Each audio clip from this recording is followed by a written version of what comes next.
काफ़ी बच्चों ने मुझे मैसेज किया कि सर गेट 2022 एग्ज़ाम की कुछ ऐसी बातें, कुछ ऐसी इंपॉर्टेंट नोट वायरल हो रही है हर एक ग्रुप में।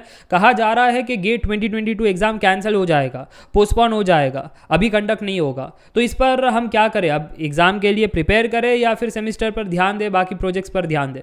तो सबसे इंपॉर्टेंट है ये वीडियो, आपको एग्ज़ाम के लिए प्रिपेयर करना है, इन बातों में मत फंसना। देखो वो जो नोट है, वो जो इमेज सर्कुलेट हो रहा है वो सत्य है, क्योंकि ये गेट का ऑफिशियल वेबसाइट है। और अगर आप स्क्रॉल करोगे तो अंतिम में आप पाओगे इंपॉर्टेंट नोट जिसमें बताया गया है the health and the safety of our examination participants is of the utmost priority due to the current COVID-19 pandemic situation. All the dates mentioned in the website may change.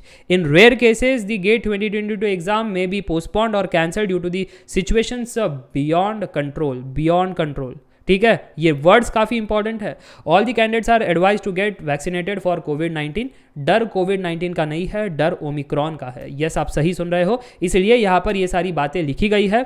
और यहाँ पर मैं आपको बताना चाहता हूँ कि ये जो डेट्स है, ये डेट्स पोस्टपोन करने की बात कर रहे हैं। ऐसा कैंसिलेशन का मतलब ये नहीं कि गेट 2022 कंप्लीटली खारिज कर देंगे और 2023 कंडक्ट करेंगे, ऐसा नहीं होगा। पोस्टपोन की बातें यानी इस डेट पर एग्जाम को कैंसिल करना पड़ेगा, थोड़ा सा आगे शिफ्ट करना पड़ेगा, वो भी rarest of the rarest case जहाँ पर बियॉन्ड कंट्रोल हो जाता है ओमिक्रॉन। और उसकी परसेंटेज प्रोबेबिलिटी है ऑलमोस्ट 1% से 10% के बीच में लाई करेगी।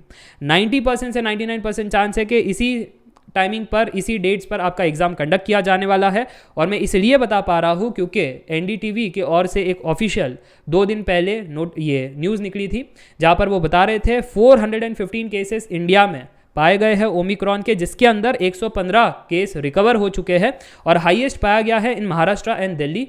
यहाँ पर आप देख सकते हो स्टेट वाइज ओमिक्रॉन के केसेस बताए गए हैं।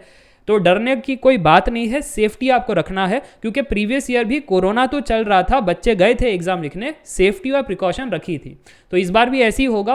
और अगर एकदम से ओमिक्रॉन केस रैपिड तरीके से बढ़ने लगे, आपको पता ही है ये काफ़ी रैपिड तरीके से बढ़ते हैं एक्सपोनेंशियल फॉर्म में, तो अगर कुछ ऐसा हो गया जो कंट्रोल कर ही नहीं पा रहे हैं, मतलब हर प्रिकॉशन फेल हो रहा है, उस केस में वहाँ पर पोस्टपोन होगा। जैसे आपने लास्ट टाइम पूरा भारत बंद देखा था, वैसी बातें यहाँ पर हो सकती है। बड़ा रेयर केस है, मेरे हिसाब से कंट्रोल हो जाएगा। मेरे हिसाब से प्रिकॉशन रखेंगे, जैसे वो पहले आपको बताया गया था गवर्नमेंट की ओर से, रात को दुकानें बंद होगी या क्राउड नहीं करना है। तो ये सारे अगर रूल्स एंड रेगुलेशन फॉलो करेंगे तो कंट्रोल हो ही जाएगा। तो मेरे हिसाब से पढ़ाई करते रहना, ये सोच करके कि पोस्टपोन होगा, डिप्रेस मत हो जाना, डिमोटिवेट मत हो जाना, अदर एक्टिविटीज़ में इन्वॉल्व मत हो जाना, लगे रहना। ये आखिरी का महीना है, जनवरी मंथ ये आखिरी महीना है, दिसंबर खत्म होने आ गया है, हार्डली कुछ दिन रह गए हैं। जनवरी is very very crucial. Make sure you make the most out of every day. अगर आप एक दिन भी टाइम पास करोगे इस समय, तो ये याद रखना कंपटीशन काफ़ी तगड़ा है। अगर आपके सपने आपने बनाए हैं तो हार्ड वर्क नीडेड है, उसके अलावा ये चीज़ हासिल नहीं कर पाओगे। ठीक है, तो अपने आप पर काम करना, अपने प्रिपरेशन पर ध्यान देना, इन सब चीज़ों से आप थोड़ा दूर ही रहना। और अगर मान लेते हैं पोस्टपोन हो भी गया, अरे तो आपकी प्रिपरेशन तो टॉप मोस्ट लेवल की थी, आपको थोड़ा और समय मिल जाएगा प्रैक्टिस करने को, अरे तो फिर डरने की क्या बात है। So focus on the preparation, do not get deviated. Thank you for watching the video, meet in the next video, till then take care, bye bye for now, see या।